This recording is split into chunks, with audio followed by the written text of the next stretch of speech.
Hey, we are in Parashat Chaye Sarah, which means actually the life of Sarah, but it talks about the death of Sarah. That's what's happening in this week's Parsha. And before I go into all the questions that come up, and then some beautiful, I think it's a beautiful concept from the Nesiva Shalom that I think will be, I don't know, very helpful and relevant to all of us. I hope it is for me. A funny story came up in my life on Sunday, actually, the beginning of the week.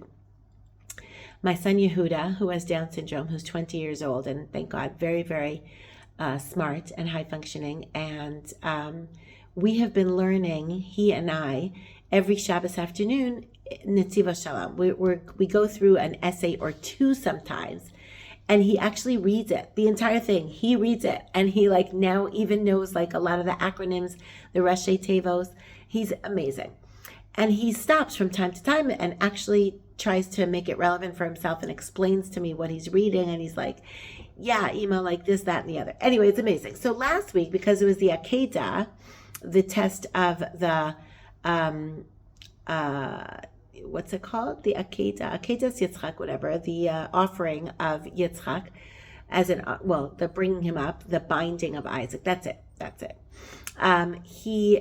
We were learning about the concept of a nisayon, a test, and how, basically Abraham was so amazing because he accepted everything that Hashem did for him, did to him, and kind of treated the way that Hashem treated him. He accepted everything with love. He took everything with love, and that was really the test. It wasn't so much the test of what are you going to do in this situation? It's how you're going to feel about Hashem. And he really felt that everything that happened was fine and good. He came to Israel. All of a sudden there's a famine. He had to leave Israel. All of a sudden his wife was taken kind of hostage in Mitzrayim to Paro. And, and all these things happened to him. It wasn't so much that he had a choice of how do I get through this test. His only choice was his reaction or his response or his attitude towards Hashem. And the attitude always remained calm, serene. Everything is meant to be. It's love. I am loving Hashem. Hashem loves me, and everything's fine. Anyway, we were talking about it, Yehuda and I. And on Sunday, he came back from school. And he said, we started talking about the next week's Parsha, Chaye Sarah. And the Rav asked, why is the Parsha called the life of Sarah instead of the death of Sarah? Sarah died in this week's Parsha. So Yehuda says to me, so I told him, Ima, that we read on Shabbos, Nesiva Shalom, that everything that happened to Abraham, he accepted with such love. So he didn't really feel like Sarah had died. He felt like he was celebrating the life of Sarah, and he was really appreciating her whole life, and he thought that it was okay what happened because he didn't feel that this was a terrible thing that she died. He just took it all be'ahava. He took it all with love. Amazing, right? Such a moment of nachas. I was so proud of him. And I said, well, what did the Rebbe say? They said the Rebbe was blown away. So yeah, he should be. Anyway, we have to take these little moments once in a while and appreciate them. So I'm getting a little moment of nachas. And Nesiva Shalom says about this. There's a few questions. Why does it mention the amount of years, her age? It never talks about people's age, and 127 years she lived. And Rashi on this says to show you that they were all equally good, all the years, right?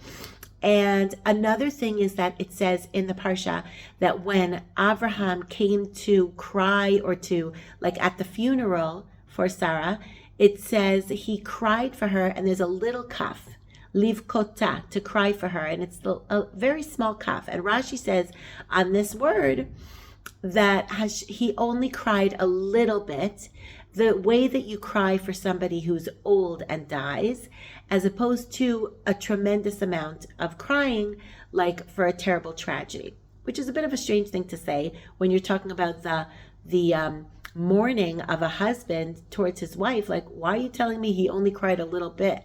like you would cry for an old person. Like if somebody died at the age of 97, I mean, nobody lives forever. So here at, I guess at the 127, it's still a nice, good, long life.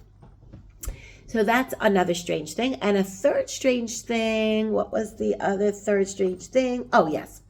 The idea that we know from Rashi that why is the death of Sarah mentioned here right after the Akedas Yitzchak, the binding of Yitzchak? And Rashi says, he brings the Midrash, that Satan came to Sarah and told her that her son was about to be killed or was killed and was being brought up as an offering. And as a result of this fright, Sarah just like couldn't believe it, and she died from this kind of from this like Satan telling her this news, and she died from that. So Nesiva Shalom asks about that, like, wait a second, does it make sense that Sarah would really die from the Satan telling her that information? I mean, first of all, she was a prophetess that was on an even greater level than Avraham and Yitzchak. And she was as big a tzaddikas, as big of a righteous woman as they were. So why would she die from that news, from that information? And Avraham and Yitzchak were totally okay with the whole situation, with the whole test. Why would that be? So, okay, so here is where it starts. It's so beautiful, and it's going to answer all the questions, and it's going to even be relevant for our lives. He says the following: there is such a thing as a Satan that comes before you're about to pass a test, get through a test. And it tries to tell you, don't do it, or do this, or you should feel bad about this, or you should not believe this. All kinds of things, like the Satan was telling Avraham before he went through the test. He was telling him, are you a crazy idiot? Don't kill your son. What about Hashem's promise that you're going to have many, many children and a whole nation come from this child? Maybe you should argue it out with Hashem. And Abraham said, no, it's okay. So the Satan was very involved before the sin. And then there's a Satan that comes to you, not the sin, the test. And then there's a Satan that comes to you after a test. Meaning after sometimes you do some great thing, what sometimes happens is that, first of all, you can feel very good about yourself. You pat yourself on the back. I was so amazing. And you start becoming very arrogant. And that actually causes you to lose some of the credit for this mitzvah, for the thing that you did, or for the test that you just passed. And secondly, what sometimes can happen after you pass a test, you start thinking about all these effects that happened, or all these bad things that happened, and you start thinking maybe they happened because I did this. Like, I'll just give one example, like, God forbid, like what happened with us with the 6 hostages, right? The 6 hostages that were killed in Gaza a few months ago. And, everyone was so quick to say it was because we didn't close a deal with the Hamas terrorists. And it's because we were close to getting there, and we were almost there, and we were about to come in and reach those hostages. And that's why the terrorists killed them. So it's like you start doubting yourself and all the decisions that you made beforehand, even though they were good decisions. We couldn't close a deal with Hamas terrorists because guess what? They didn't want to close a deal with us, and they were only, they're only out to get us. So there was no way we could listen to them and we could give in to them. There was no way. And if we were close to finding the hostages, what were we supposed to do? Not go find the hostages? Like, really? We could not make any other decision. So if we're going to be upset now after we made those decisions and doubting ourselves, that is only the Satan. That's the yetzer hara trying to convince us that we made a wrong decision. We're going to start doubting ourselves, or we're going to start not knowing where we are, being confused and give in and, really compromise our values. So here is what's happening with Avraham. Sarah did not die because she heard the news about the Satan, about the binding of Isaac. She did not get upset about that. That was not what made her die.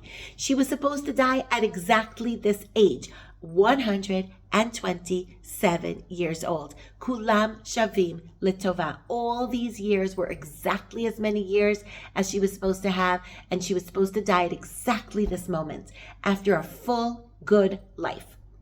But the Satan knew that this is when she was supposed to die. So the Satan came over and told her the news about Yitzchak being bound up on the altar, about to die, to make her crazy, so that it would seem like when she died at exactly that moment, that she had died because of that information, and not because Hashem decided it was her time to die. And that's it.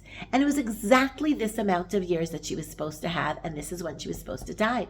But this was the Satan's way of making it seem to Abraham, when he comes home from that binding of Isaac, after he had gone through such a trial, such a test, and he went through it with flying colors. He passed the test.